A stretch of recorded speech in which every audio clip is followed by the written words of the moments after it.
버스를 타고 학교를 가죠, 그죠? 보통 버스 타고 가다 보면 이 어떤 법칙을 자주 경험하게 됩니다. 관성의 법칙이죠. 기사 아저씨가 브레이크 밟으면 쏠리죠, 그죠? 이게 관성의 법칙입니다. 관성의 법칙, 목사님이 정의를 찾아보니까 외부로부터 힘을 받지 않는 한 자신의 현재 운동 상태를 계속해서 유지하려는 성질이라고 하더라고요. 자신의 운동 상태를 계속해서 유지하다 보니 버스는 멈췄지만 내 몸은 계속 달려가고 있어서 쏠리는 것 되죠. 그래서 이것을 여러분들 어렸을 때 이 작은 컵 위에다 동전 올려놓고 종이 싹 빼보는 거 해보셨죠, 그죠? 같이 따라오는 게 아니라 가만히 있으려고 하는 성질로 인해서 동전이 툭 떨어지는 것도 아마 알고 있을 겁니다. 근데 이걸 조금만 다르게 물리 법칙으로는 물체가 부리는 고집이라고도 표현할 수 있겠지만 우리가 일상에서 사용하는 의미로 좀 치환해서 표현하자면 살던 대로 사는 거, 내가 살아가던 대로 살아가는 거, 그게 관성인 것이죠. 내가 흘러가는 대로 흘러가는 거, 살아왔던 대로 살아가는 거, 인식하든 인식하지 않든 그냥 그렇게 걸어가던 패턴대로 걸어가는 거. 어떤 의미에서는 여러분들이 관성적으로 예배 자리에 왔을 수도 있는 거죠. 그렇죠? 늘 오기 때문에 예배 자리로 왔을 수도 있는 겁니다. 누군가에게는.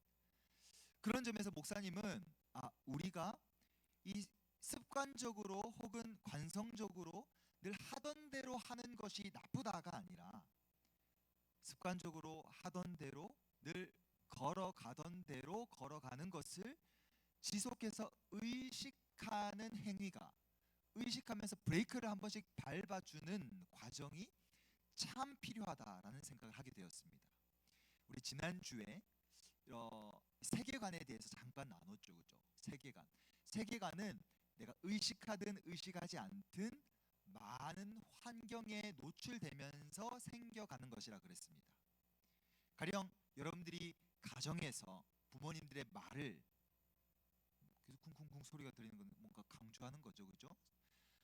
말을 계속 듣다 보면 이런 말을 아이들이 자연스럽게 내뱉는 겁니다. 또 학교에서도 계속 친구들이 하는 말을 듣다 보면 그게 자연스럽게 내 생각과 내 말에 뱉는 익어가는 거죠. 며칠 전부터 목사님의 아기 한 명이 뭔가 일이 잘 안 되면 아이씨 이렇게 하는 거예요. 그러니까 여기 비음만 붙으면 이제 여러분들이 하는 욕이 되는 거죠, 그죠? 뭐 되게 찰지게 아이씨가 아니에요. 아이씨 이거 왜 이럴까? 그래서 목사님 물어봤어요. 누가 그렇게 말을 쓰니 그랬더니 이서가요. 이렇게 말하더라고요. 알고 있는 거예요, 얘도. 이게 뭔가 자기 감정을 표현하는데 굉장히 적절하다. 이것만큼 내 감정을 표현하는데 적절한 뭐 이게 없는 걸 이게 본능적으로 알고 있는 거예요. 그래서 목사님이 그거 좋지 않다. 몇 번, 여러 번 혼내고 정말 고쳐지지 않아서 정말 목사님 화까지 내면서 그거 쓰지 마라 하니까 이제는 눈치를 보더라고. 눈치를 보더라고. 물론 또 어린이집에서 쓸 수 있겠죠. 물론 또 지가 갑자기 또 끌어올리면 또 쓸 수는 있겠지만 그게 무의식 속에서도 의식을 하지 않으면 이게 내뱉어지는 표현들 이게 우리에게도 있을 수 있는 겁니다. 여러분들 지금은 욕 안 하잖아요, 그죠? 여러분들 학교 가서 욕하는 친구 있는지 없는지 목사님은 잘 모르겠어요. 목사님 가까이 아는 목사님 한 분은 굉장히 오랫동안 고등학교 때까지 욕을 하셨다고 하더라고요. 아주 찰지게 이게 욕을 하신 것 같아요. 그러니까 오늘의 주제는 바로 내가 의식하든 의식하지 않든 내 몸과 생각과 내 삶의 행동 반경 속에 녹아 있는 그 무언가를 한번 의식해 보자. 그 관성적으로 움직이는 것을 한번 다시 의식해 보자가 오늘 말씀의 메시지 방향입니다. 앞서 이야기한 것처럼 의식하지 않으면 무의식적으로 있는 다양한 말들과 생각들이 나가게 됩니다. 정말 저 맛없어 보인다. 이것을 요리한 사람 앞에서 하면 안 되는데 나도 모르게 툭 내뱉어질 때. 그런데 여러분도 없어요? 없구나. 목사님 그런 실언을 한번 하고 나서 정말 그런 말 하면 안 된다는 걸 크게 배웠던 적이 있습니다. 오늘 우리가 읽지 않았지만 사도행전 8장은 사도행전에서 어떤 의미에서는 가장 중요한 변환점이에요. 왜 변환점이냐? 스데반 집사님의 죽음 이후에 새로운 역동성을 가지고 교회다운 방향을 가지고 나아가기 때문에 그렇습니다. 그게 오늘 8장 1절에 기록되어져 있어요. 우리 1장 8절은 내가 성령의 권능을 받으면 예루살렘과 온 유대와 사마리아와 땅 끝까지 흘러간다라고 했는데 이게 흘러가지 않고 머물러 있었거든요. 이 머물러 있음이 핍박과 박해 속에서 예루살렘을 넘어서 온 유대와 사마리아와 그리고 다음 장을 보면 이제 사도 바울을 통하여서 땅 끝까지 흘러가는 내용들이 기록되어져 있습니다. 근데 오늘 본문에는 빌립이라고 하는 스데반 집사님 다음에 이름이 기록되어져 있었던 7 집사님 이름 중에 두 번째로 기록되어져 있었던 빌립 집사님이 사마리아 땅으로 복음을 들고 가는 이야기가 기록되어져 있어요. 이것을 볼 때 이 7 집사님들이 스데반 집사님이 이런 일이 있었고 그다음에 빌립 집사님이 이런 일이 있었으니 성경에는 기록되어져 있지 않는 세 번째부터 7 집사님의 행보 역시 이렇게 있을 수 있겠구나, 하나님의 복음을 들고 나아갈 수 있겠구나 하는 상상을 한번 해보게끔 합니다. 그러니까 빌립 집사님의 이 사역이 스데반 집사님의 사역과 함께 잘 연결되면 이제 남은 사역들도 한번 상상해 보게 되는 거죠. 근데 빌립 집사님이 대표적으로 했던 일들이 무엇이냐면 우리가 사도행전 처음 나누었던 그 사마리아 땅, 정말 가고 싶지 않는 땅, 정말 철천지 원수, 정말 말도 섞고 싶지 않는, 정말 꼴도 보고 싶지 않는 친구들, 이런 게 다 사마리아에 해당하는 영역 혹은 관계라고 할 수 있었는 그곳으로 빌립 집사님이 가는데요. 놀랍게도 복음을 전하자 반응이 괜찮아요.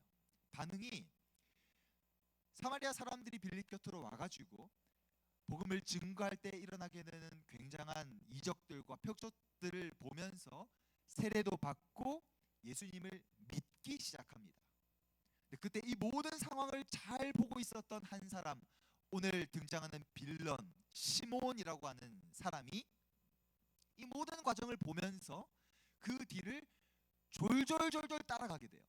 그래서 오늘 성경 말씀을 보면 빌립 옆에 시몬이 껌딱지처럼 붙어 다니면서 예수님을 믿고 세례를 받았다라고 되어 있어요. 근데 그 시몬이 하는 일이 무엇이었냐? 성경을 읽어보면 마술사래요. 마술사. 뭐 마술사 하면 여러분들 떠오르는 우리나라에 그런 몇몇 마술사 있죠. 뭐 이은결 뭐 이런 마술사를 넘어서는 어떤 정치적으로나 혹은 그 당시 인기의 측면에서나 정말 탑을 찍고 있었던 한 사람을 생각하면 될 것 같아요. 정말 많은 사람들의 인정을 받고 많은 사람들의 어떤 시선이 집중되었던 그 사람이 빌립을 보고 한 수 접고 그 안에 들어간다라는 것, 이건 굉장한 의아함을 유발하게 됩니다. 빌립이 전하는 저 복음이 우리가 정말 인정하고 따르던 시몬의 힘보다 강한가? 주변의 사람들이 불을 켜고 빌립을 또 시몬을 주의하게 되는 거죠. 근데 사실 이 시몬의 마음은 다른 꿍꿍이가 있었어요. 그 꿍꿍이가 뭐였느냐? 그 믿음도 그 세례도 잘못된 것은 아니지만 틀린 것은 아니지만 그의 마음속에는 이것을 가지고 이 믿음과 세례와 이 능력을 어떻게든 쏙 빼먹어서 자기의 인기와 명예와 인정에 사용하고자 하는 마음으로 믿고 따랐던 것이에요. 여기서 우리가 앞서 나누었던 관성의 이야기를 한번 해봅시다. 이 시몬은 하나님의 말씀을 듣고 그 마음에 어떠한 찔림도 없었을까요? 찔림은 분명히 있었을 겁니다. 어떤 깨달음도 없었을까요? 분명 깨달음도 있었을 겁니다. 변화하고 싶은 마음도 분명 있었을 거예요. 그러니 믿었고, 그러니 세례도 받았죠. 세례 받는 게 그 쉬운 게 아니죠, 그죠? 우리처럼 이렇게 머리 위에 잠깐 물 이렇게 잠깐 얹는 게 세례가 아니라 그냥 풍덩 들어갔다 나오는 게 세례니까 어떤 결단이 분명 있었을 겁니다. 그런데 이 사람은 일평생 동안 살아왔던 패턴이 있었어요. 일평생 동안 달려왔던 관성적인 삶이 있었어요. 그게 뭐냐? 인기죠. 그게 뭐냐? 이 사람들의 이목을 집중해서 자기가 더 높아지는, 더 우월의 존재로서 사람들을 다스리는 자리에 늘 있었단 말이에요. 그런데 한순간 하루아침에 이 패턴과 이 습관과 이 의지가 바뀌지 않았던 거예요.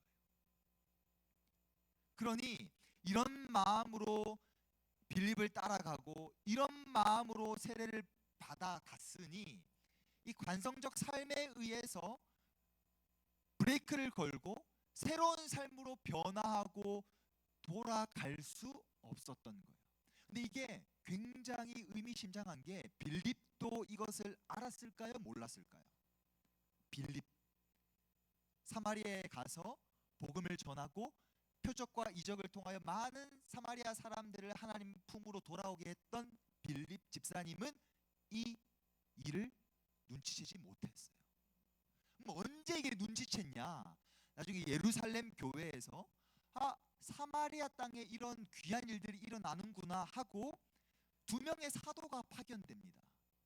2명의 사도가 파견돼서 이 상황을 잘 보다 보니, 그리고 이 상황 속에서 더 위대한 기적, 성령을 받는 기적을 시몬이 보고 나서 돈으로 사려고 하는 것을 보니 단번에 캐치한 거예요.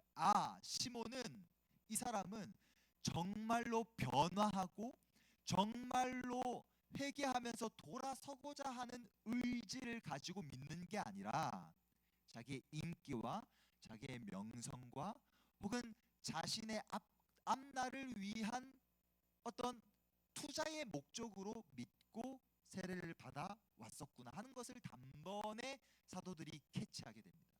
그리고 너의 삶을 돌이켜라. 관성적으로 움직이고 있던 너의 삶을 돌이키지 않으면 너에게 큰 화가 임할 것이다 라고 경고까지 하게 되지만, 시몬은 오늘 말씀을 읽어가다 보면, 읽지 않았지만 말씀을 읽어가다 보면 돌이키지 않은 듯 보여요. 진짜 본인이 의지적으로 돌이키지 않은 듯 보여요. 그럼 이 시몬의 마지막 말로는 어찌 되었을까? 정말 하나님을 믿었을까? 믿지 않았을까? 모르겠어요. 하지만 어떤 느낌적인 느낌은 시몬이 그래서 끝까지 돌아서지 않고 고집하다가 이 관성적인 삶에 의해서 브레이크를 밟지 못하고 그냥 나락으로 빠지지 않았을까 하는 상상 혹은 추측을 하는 것으로 이 이야기가 끝이 나버립니다.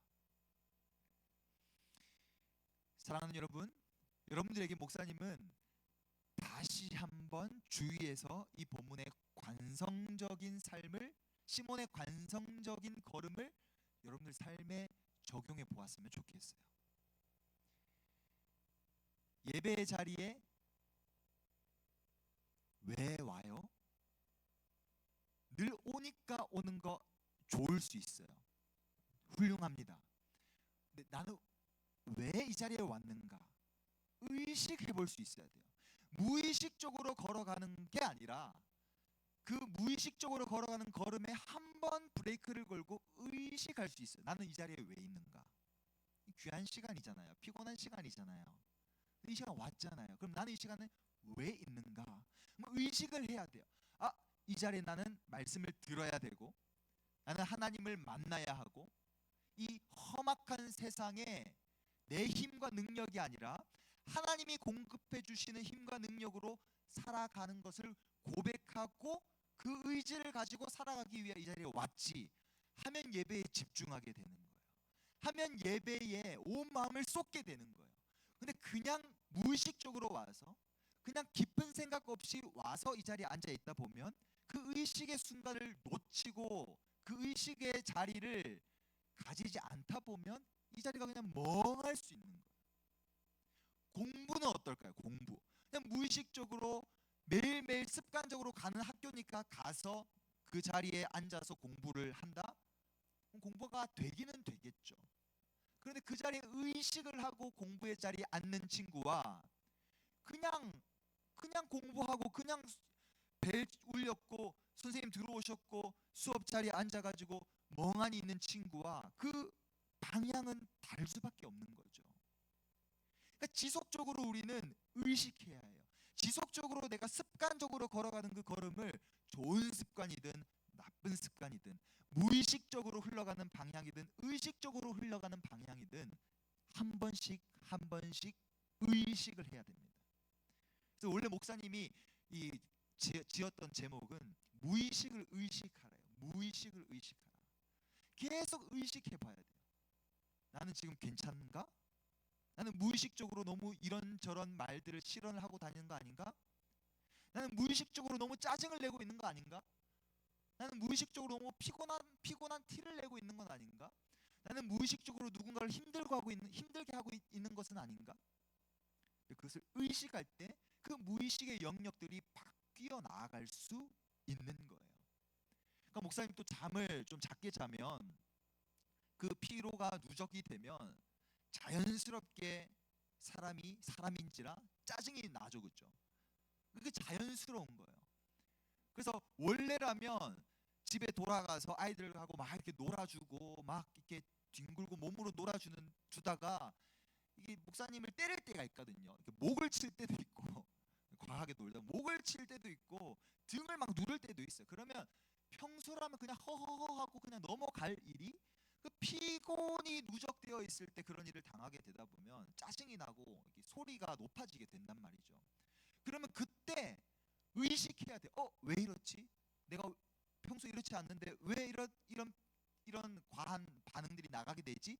무의식적으로 나가는 나의 모습들과 말들과 행동들을 의식할 때 내가 피곤해서 그렇구나.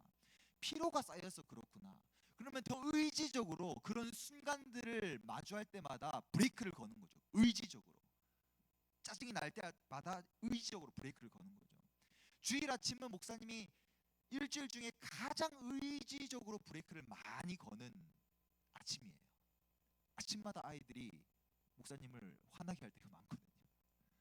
근데 그 화를 내고 예배 오면 그게 계속 좋은 표현 아니 이게 계속 남아 있어요. 설교를 하면서도 멍할 때가 있고 예배를 찬양을 하면서도 이렇게 하는 게 맞나 하는 그런 멘탈이 흔들리는 순간들이 와요. 그래서 의지적으로 신발 이거 신으라고 했는데 다른 거 신으려고 할 때마다 의지적으로 참아요. 의지적으로 오늘 또 1층으로 가재요. 주차를 1층에 하재. 그럼 뜨겁잖아요. 그래서 1층에 차가 너무 많아 하고 지하로 들어갔는데 또 짜증을 내는 거예요. 자기 뜻대로 안 해줬다고. 원래라면 여기서 한마디 좀 강하게 했을 건데 의지적으로 또 안아주고, 왜냐면 목사님 오늘 하루 종일 못 보니까 의지적으로 브레이크를 거는 거죠. 그러니까 무의식적으로 나타나는 짜증들과 반응들을 한 번씩 이렇게 브레이크를 걸어주는 의식, 그러한 의식이 우리에게 너무너무 필요하다는 거예요. 관성적으로 움직이는 힘은 앞서 목사님이 정의해 내렸던 외부적인 힘이 없으면 계속 흘러가게 되어 있습니다. 외부적으로 힘이 걸리지 않으면 계속 그 힘을 따라 걸어가는 거예요. 그러니까 중력이 없는 우주는 한번 훅 날아가면 그냥 평생 그냥 일평생 날아가는 거예요. 그냥 여러분들 우주에서 여러분들 누가 툭 밀었다? 여러분들 어떤 외부적인 힘이 없으니까 그냥 일평생 그냥 떠돌아 다니는 거죠. 어떤 해의 이렇게 인력이나 뭔가 이렇게 끌어당기지 않는 이상. 그 관성의 힘을, 외부적인 힘을 불어 넣었을 때에 더 중요한 한 가지 사실은 그 힘이 관성의 힘보다 강해야 해요. 그 브레이크를 걸을 수 있는, 의식을 할 수 있는 힘이 강하지 않으면 관성의 힘이 더 강하기 때문에 아무리 여러분들이 브레이크를 밟고 끊어보려고 해도 끊어지지가 않습니다. 근데 그 힘을 어디서 길러야 될까요? 자주 하는 거예요. 자주 의식하는 거예요. 자주 노력해서 그런 의식으로 훈련을 거쳐서 내가 예배 자리에 왔는데 오늘은 아무 생각 없이 그냥 흘러가는 대로 흘러왔네. 그냥 목사님 말하고 있는데 나는 머릿속으로 다른 생각해 왔네. 그 의식을 못할 때가 있지만 그것을 한 번씩 브레이크를 잡아주는 훈련과 연습들이 쌓이고 축적되면 축적이 될수록 교회뿐만 아니라 여러분들이 살아가는 다양한 공간 속에서 여러분들이 무의식적으로 흘러가는 삶이 아니라 의식하며 살아갈 수 있는 삶, 무의식적으로 그냥 살아가는 대로 살아가는 게 아니라 정말 살아가야 되는 대로 살아가는 삶을 만들어갈 수 있는 거예요. 세월은 흘러갑니다. 여러분들이 뭐 크게 노력하지 않아도 세월은 흘러가요. 그냥 될 대로 되고 가는 대로 가요. 그런데 의지적으로 여러분들이 물꼬를 틀면 될 대로 살아가는 게 아니라 될 대로 되는 게 아니라 되어져야 하는 대로 살아가져야 하는 대로 살아갈 수 있게 되는데 그 큰 차이가 무엇이냐? 바로 의식입니다. 의식. 여러분들이 의식하고 브레이크를 한 번씩 잡아주는 거예요. 자, 다시 말씀으로 돌아오죠. 시몬이 성령의 충만을 받고 그 충만한 삶을 살아가는 사마리아 사람들을 보면서 시몬이 빌립에게 가서 사도들에게 가서 나도 그 능력을 좀 행하고 싶으니까 이 돈으로 좀 살 수 없겠습니까? 라고 물어봅니다. 그렇게 살아왔던 거예요. 시몬은 마치 누군가의 인기를 나의 인기로 만들기 위해서 돈으로 매수하는 것처럼, 누군가의 권력을 뒤에서 매수하는 것처럼 그렇게 살아왔던 거예요. 그래서 사도들이 회개를 요청하죠. 그게 그렇게 되는 게 아니다. 하나님의 능력으로 일어나는 것을 네가 어찌 돈으로 사려고 하느냐. 당장 그 마음을 돌이켜서 회개해라라고 권면하지만 시몬은 끝까지 회개하지 않아요. 그러니까 회개하지 않는 삶, 돌아서지 않는 삶, 지금으로부터 새로운 삶을 향하여서 의지하고 노력하고 하나님을 붙들려고 하지 않는 삶은 좀 과하게 표현하자면 믿음도 세례도 다시 한번 점검해야 될 수 있는 거예요. 정말 하나님이 이렇게 살아가라라고 지속적으로 이야기해요. 외부적으로 힘을 여러분들의 삶 속에 말씀이든 예배를 통해서든 주입시키세요. 멈추라고, 다시 생각해보라고. 근데 여러분들의 힘이 너무 강해요. 살아왔던 패턴과 그 익숙함에, 습관에 따라서 달려가는 그 삶이 너무 강해서 하나님이 회개해라, 돌아서라, 다시 한번 생각해라 해도 그걸 받아들이지 않는다면 과연 그 사람의 믿음이 하나님이 나의 인생의 주인입니다라고 고백하며 받았던 세례가 정말 하나님을 향한 믿음의 고백에서 우러러난 세례이냐, 믿음이냐 돌아볼 수 있게 되는 거죠. 그런 점에서 우리는 굉장히 무거운 마음으로 오늘 말씀을 우리 스스로에게 적용해 볼 수 있어야 합니다. 놀랍겠지만 귀신도 하나님은 믿어요. 귀신도 하나님을 믿어요. 그러니까 나의 믿음이 정말 믿음이 되기 위해서는 나에게 주신 이 말씀들이 내 삶에 동작하느냐, 역사하느냐. 정말 내가 이렇게 걸어가려고 하는 그 무의식 속에 하나님의 말씀이 한 번씩 의식되어지느냐, 그걸 물어봐야 돼요. 근데 한 주를 살아가는데 오늘 들었던 말씀이 한 번도 머릿속에 의식되어지지 않는다면 우리의 믿음은 조금 잘못된, 아니면 너무 강력한 관성에 의해서 움직이고 있는 것일 수도 있어요. 내가 살아왔던 대로 공부하고, 내가 살아왔던 대로 욕하고, 내가 살아왔던 대로 사람들을 대하고, 내가 살아왔던 일평생에 뭐 15년이든 30년이든 수십 년이든 간에 그 살아왔던 대로 살아가는데 하나님이 의식해라, 그렇게 살아가는 것은 아니다. 우리의 습관과 관성의 삶에 한 번씩 퀘스천 마크를 던지는데도 불구하고 돌아서서 멈춰서 생각하려고 하지 않는다면 우리의 믿음과 우리의 자리에는 정말 정말 잘못된 오류가 있을 수 있는 거예요.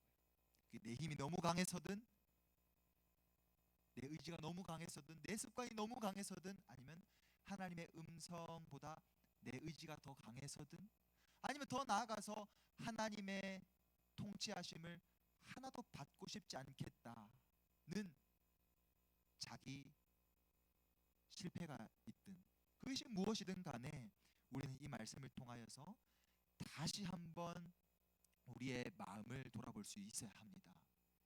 그러나 참 감사한 것은 오늘 말씀이 마치 우리에게 정죄만 하고 네 믿음 틀렸어, 너 세례 틀렸어, 그냥 너는 너 인기를 위해서 그냥 관성적으로 살아왔던 삶을 멈출 수도 없는, 어떤 의미에서는 난 실패자야 라고 말하는 본문으로 시몬을 정죄하는 표현으로 끝나지 않습니다.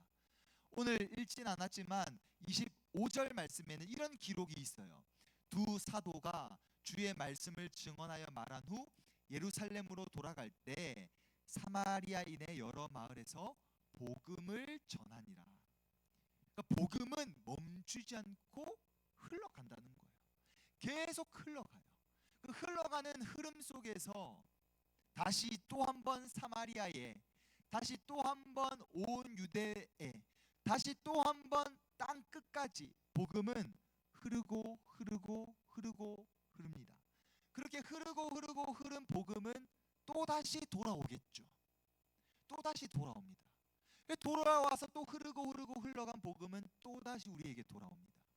그러니까 시몬이 실패했다라고 말할 수 없는 이유는 그 복음이 흐르고 흐르고 또다시 돌아왔을 가능성을 열어놓기 때문이에요. 물론 이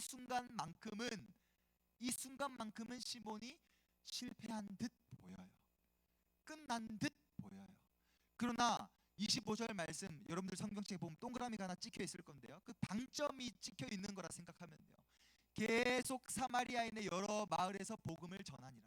그러니까 복음이 또다시 흐르고 흐르고 또 흘러와서 시몬이 듣고 돌아설 수 있는 여지를 마련해 둔 거죠.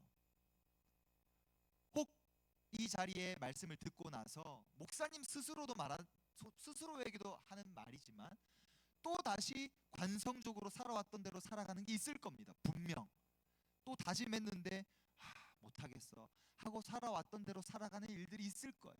나는 분명 새로운 마음과 다짐으로 일어나겠다 마음 먹었지만 또 무너지고 넘어져서 그렇게 살지 못하고 관성적 삶을 살아가는 나의 모습을 마주하며 속상하고 실패자라고 루저라고 스스로 느낄 때도 있겠죠. 그러나 그것이 끝이 아님에 감사한 이유는 하나님은 절대 포기하지 않고 복음은 절대 포기하지 않고 다시 또 한 번 그 말씀을 듣게 하시고 또 한 번 우리 관성적인 삶에 질문을 던지시고 또 한 번 너무나도 강하게 달려가고 있는 나의 그 관성적 삶에 하나님은 더 큰 은혜와 더 큰 개입으로 간섭하셔서 결국은 나 스스로 멈출 수 없다고 생각되어지는 그 힘을 하나님은 더 큰 힘으로 멈추시게 하시고 새로운 걸음으로 이어 나아가게 하실 것을 기대할 수 있기에 오늘 혹은 이번 한 주가 또 실수하고 또 실패한 듯 보여져도 그 자리에 너무나 고통스럽고 넘어지는 실패자의 모습으로 낙심하고 있지 않을 수 있는 이유는 하나님의 힘이 더 크기 때문에, 개입하는 힘이 더 크기 때문에, 기어코 우리의 관성적 삶을 멈추실 분이 하나님이시기에 우리는 기대할 수 있고 바라볼 수 있는 것 같습니다. 물론 그때가 빨리 오면 좋겠죠. 멈출 수 있는 때가 빨리 오면 의식하는 때가 빨리 오면 좋겠지만 그게 안 되더라도 분명 하나님께서 하나님의 때에 여러분들 돌이키실 것을 기대하며 목사님은 여러분들을 특별히 고등부 친구들을 그런 마음으로 기도합니다. 목사님도 멈추고 싶을 때가 있어요. 여러분들이 막 앞뒤 없이 막 달려가고 있을 때 한 번씩 외부적인 힘을 줘서 멈추고 싶을 때가 있는데 그게 잘 멈춰지지 않더라고요. 더 멈추려고 하다 보면 의가 상하고 감정이 상하고 골이 깊어질 것 같더라고요. 그래서 기도합니다. 요즘 이 말씀을 통해 더 자주 기도합니다. 목사님의 때에 여러분들의 변화와 여러분들의 관성적 삶의 변화와 전환이 일어나지 않더라도 분명 하나님이 개입하시고 간섭하셔서 새로운 걸음을 걸어갈 수 있도록 도와주시기를. 물론 함께 이 엘림 학생부에서 그런 걸음을 만들어 갈 수 있으면 더 좋고요. 하나님. 말씀을 마무리하면서 여러분들에게 다시 한번 도전하고 싶습니다. 세상을 살아가다 보면 나도 모르게 목사님의 아이처럼 아이씨 이런 관성적의 삶들이 무의식적으로 흘러 들어올 때가 있습니다. 가만히 있으면 여러분들이 거기에 세뇌되거나 혹은 너무나 강하게 물들어 버려서 더 이상 멈추려고 해도 멈출 수 없는 순간들이 올 수 있기에 그런 순간순간 의식하기를 멈추지 마세요. 의식하세요. 평소와 다른 나의 모습이 드러난다면 의식하세요. 의식하고 기도하고 또 다시 하나님 앞에 돌아설 수 있도록 간절히 기도하세요. 나는 분명 그 기도를 들어주실 거고 분명 그 걸음을 바로 조율해 주실 것입니다. 그러나 설령 내가 생각하는 대로 기도하고 의식하여도 되어지지 않더라도 하나님은 여러분들을 포기하지 않고 하나님의 힘이 여러분들보다 더 강하기 때문에 끝끝내 여러분들 돌이키실 하나님을 또 마음 한켠으로 기대하세요. 목사님은 힘이 없습니다. 목사님은 여러분들을 강권적으로 이렇게 눌러서라도 여러분들 변화시킬 수 있는 힘이 없어요. 하나님은 어떤 방식으로든 여러분들을 변화시킬 거고 여러분들을 돌아서게 할 것이고 여러분들이 세상의 관성적 삶으로부터 바른 방향의 걸음으로 걸어가도록 하실 수 있는 분이시기 때문에 그분을 의지하고 의식하고 또 그분을 우리 같이 바라볼 수 있었으면 좋겠습니다. 목사님에게도 그런 관성적 삶이 너무나 많아요. 다 말할 수 없지만 너무나 많습니다. 이제는 좀 됐지 했는데 또 넘어지고 또 실패할 때가 너무나 많아요. 그러나 목사님 스스로를 루저다 하지 않는 이유는 끝끝내는 변화시켜 가실 하나님을 그래도 바라볼 수 있고 기대할 수 있기 때문에 그렇습니다.